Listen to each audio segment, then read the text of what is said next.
পশ্চিমবঙ্গের রাজধানী কলকাতার আরজিকর হাসপাতালে নারী চিকিৎসককে ধর্ষণ ও হত্যার প্রতিবাদে উত্তাল ভারত। প্রতিদিনই দেশটির কোনো না কোনো রাজ্যে হচ্ছে বিক্ষোভ। জড়িতদের অবিলম্বে বিচারের মুখোমুখি করার দাবি জানাচ্ছেন আন্দোলনকারীরা।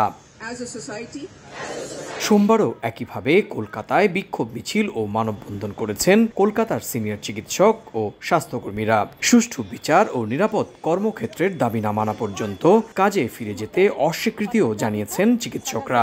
এই ঘটনার প্রতিবাদে একইভাবে কলকাতার রাজপথে নামেন আইনজীবীরাও। চলমান আন্দোলনে সংহতি প্রকাশ করেন তারা। পথে নামেন সাংবাদিক, বুদ্ধিজীবী সহ সমাজের বিশিষ্টজনরা। সাধারণ মানুষের মধ্যে একটা বার্তা গেল যে আমরা সবাই একসাথে বিভাজনের বিরুদ্ধে বাংলাকে এক রাখা, নারীর সম্মান রক্ষা। এদিন নিহত চিকিৎসকের ময়নাতদন্তের রিপোর্টও প্রকাশ করা হয়।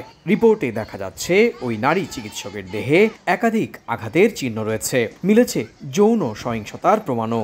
তাকে শ্বাসরোধ করে হত্যার বিষয়টিও ময়নাতদন্ত প্রতিবেদনে উল্লেখ রয়েছে। এদিকে এই ঘটনায় পশ্চিমবঙ্গের মুখ্যমন্ত্রী মমতা বন্দ্যোপাধ্যায়ের পদত্যাগ দাবি করেছে দেশটির ক্ষমতাসীন রাজনৈতিক দল ভারতীয় জনতা পার্টি বিজেপি। একই সঙ্গে দলটির পক্ষ থেকে মমতাকে বিনাশকারী হিসেবেও আখ্যা দেয়া হচ্ছে। এর আগে হাইকোর্টের নির্দেশে এরই মধ্যে ঘটনার তদন্ত করছে কেন্দ্রীয় তদন্তকারী সংস্থা সিবিআই।